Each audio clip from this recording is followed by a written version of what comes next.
To cut a long story short, I started to do business in Sierra Leone, right? And then this was my friends, they used to do sihr, but they never used to call it sihr or magic. They actually thought that this was a part of Islam. So, and I know there's differences of opinion here and there about amulets and things like that, but they used to have amulets, and they used to think that there was Quran inside these amulets, but in reality it wasn't. It was sihr. You know, I opened one of these amulets once, and it's just numbers and names of like shayateen and things like this, horrible things, bro. And they used to believe that these things protect them from the police, right? From the police, right? Because they used to do certain things, and they actually gave me one of these things to protect myself from the police, right? And a'udhu billah, I carried it for maybe 2 years, bro, in my pocket. I carried this amulet. That was like a wallet or something, or a phone to you. Yeah, bro, it was constantly in my pocket. It was like a small amulet. At the time, I didn't know what was inside, right? But these Africans just said, look, this is going to protect you from this, that, and the other. And I'm like, I didn't believe in anything, right? I'm like, okay, just put it in my pocket. But bro, you know Shaitan? He does things to make you believe that that's protecting you. So I remember one time I got pulled in Sierra Leone. The policeman pulled me, right? And he pulled out all the things in my pocket, and he pulled this thing out, and he went like this, right? And it's like the thing burnt him, bro. And he said, no, take your things. And he gave me all my things back, and then I went. So I'm now starting to get iman in this thing. I don't realize that it's not the thing that burned him, right? Shaitan wants me to have iman that this thing is protecting me from police. Yeah. So Shaitan came and maybe touched him or pinched him or flicked him or hit him or whispered to him. I don't know. But the bottom line was that Shaitan scared this policeman, and I attributed that incident to this thing. Do you understand? Yeah. And this happened about 3 or 4 times, bro.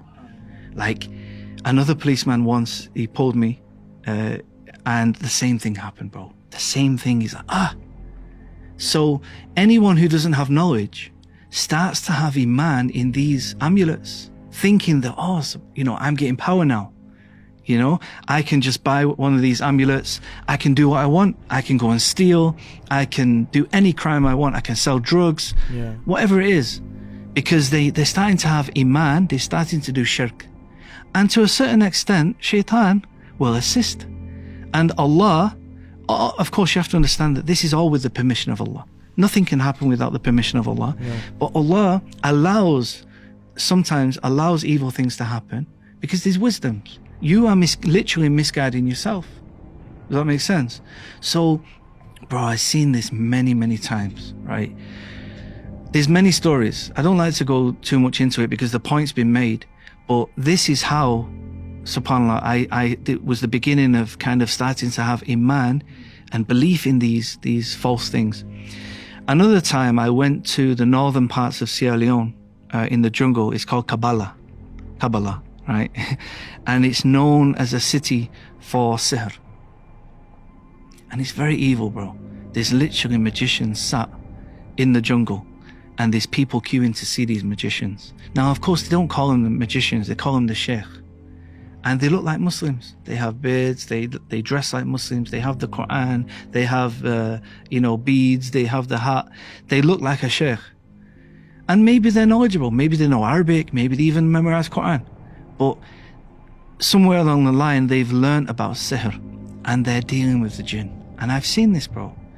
I've seen them, they would say that they're speaking to this jinn, they're speaking to that jinn, this is going to happen, that's going to happen. And people will come with different problems and try to get the magician to deal with that issue. So if you have a court case, or if you have an exam, or if you have any issue in your life, maybe you're having an issue with, you can't have children, or maybe you want to marry somebody. Any of these issues, these so-called magicians can fix it for you. But it's haram, bro, and it's shirk. And it's just fooling people. But people don't realize that when they get involved in these things, it takes you outside of Islam, bro. Does that make sense? Yeah. So this was kind of a very important point to me. And then when I came back from Sierra Leone to England, I spoke to my Libyan friend and I said, look, you Muslims, you've got power.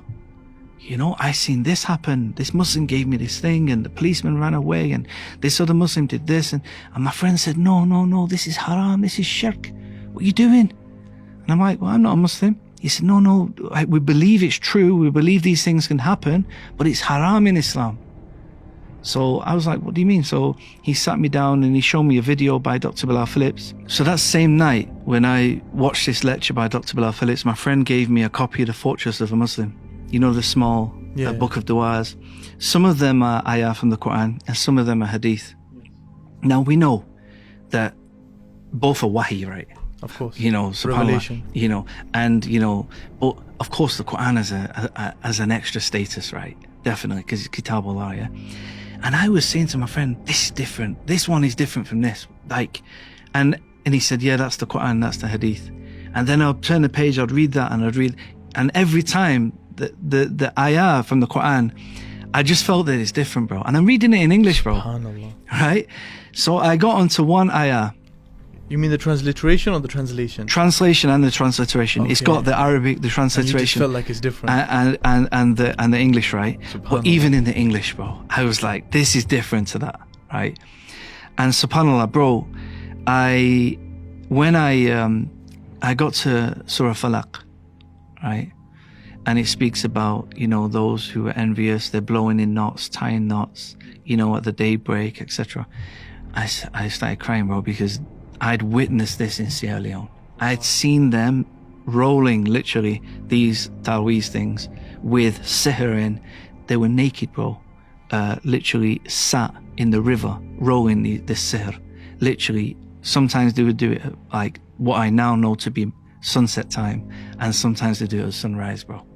And they're making the sihr, and they're blowing, bro. SubhanAllah, I seen it, bro. And that ayah was the one that really sealed it for me. I said, this is the protection from this. And that's when I started to put my iman now in this little book. So I moved it from the Taweez thing, and I started to now, this little book went everywhere with me, bro. I was just reading the du'as, all the du'as, everything, you know, and that became the protection.